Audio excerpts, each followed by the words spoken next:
herzlich willkommen. Heute gebe ich euch ein paar Tipps, wie man Verletzungen beim Badminton vermeidet.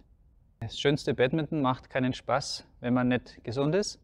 Und die verletzungsgefährlichsten Bereiche im Körper beim Badminton ist das Knie und der Knöchel.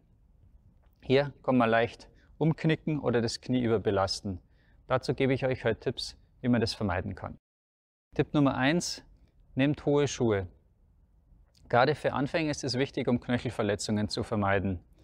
Wenn die Automatismen beim Laufen noch nicht so eingeschliffen sind, sodass man ab und zu noch vielleicht am Boden hängen bleibt oder so, dann kann es sehr, sehr häufig passieren, dass man umknickt. Und dann sind Knöchelverletzungen, Bänderverletzungen sehr, sehr häufig leider. Und mit einem hohen Schuhwerk, das eben über die Knöchel geht und dann schön straff zugeschnürt ist, kann man das sehr schön vermeiden, weil selbst wenn man dann umknickt, geht vieles von dem Druck in den Schuh und eben nicht in den Knöchel. Knöchelverletzungen kann ich natürlich nicht nur durch das richtige Schuhwerk vermeiden, sondern auch durch die richtige Lauftechnik. Und am besten ist es so, wenn man eben den Fuß nach vorne setzt. Man setzt jetzt einen dominanten Fuß nach vorne, dass ich dann hier gerade in Laufrichtung meinen Fuß setze, sodass ich hier über die Ferse beginne und dann mit dem Ball meinen Druck abfange. Dadurch schiebe ich eben mit der Kraft hier vorne in meinen Fuß rein und kann es schön gerade abfangen. Und es besteht keine Gefahr, dass ich, wenn ich hier schräg aufkommen würde, hier über den Fuß eben umknicken könnte. Das heißt, hier gerade aufsetzen, schön nach vorne abfangen und anschließend wieder hier zurückdrücken. Dann kann man nicht umknicken. Wenn ich jetzt einen Lauf nach hinten simuliere, dann sieht es folgendermaßen aus. Also hier ist jetzt in dem Fall hinten. Ich laufe nach hinten und setze meinen Fuß gerade von oben hierher. Der Druck geht wieder hier nach vorne in den Fuß. Wenn hier die Seite ist, habe ich also meinen Fuß einen Tick nach hinten versetzt und nicht so. Dementsprechend geht auch hier die Kraft wieder in den Fußballen rein. Ich bin schön gerade zentral über meinem Fuß und kann mich anschließend hier wieder rausdrücken und es besteht keine Gefahr, dass ich beim nach hinten laufen umknicke. Die zweite neuralgische Stelle beim Badminton ist das Knie.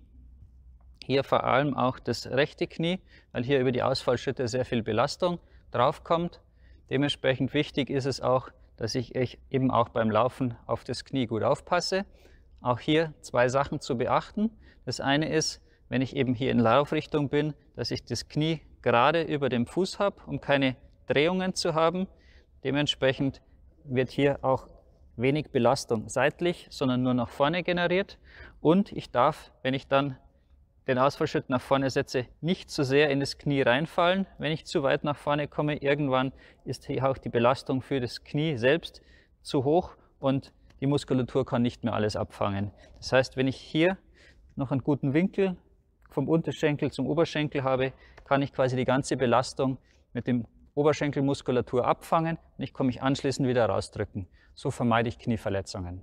Einen generellen Tipp noch: Für jemanden, der sehr wenig spielt oder nach einer längeren Pause wieder anfängt, lasst es am Anfang ruhig angehen.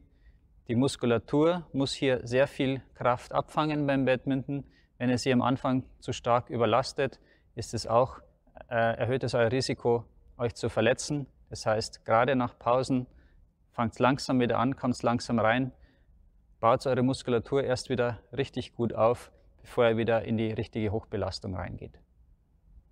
Last but not least, was ich noch erwähnen möchte, was aber hoffentlich selbstverständlich ist bei jedem Sport, den man macht: Wärmt euch auf, bevor ihr anfangt, damit die ganze Muskulatur schon warm ist und nicht im kalten Zustand dann unter Vollbelastung steht.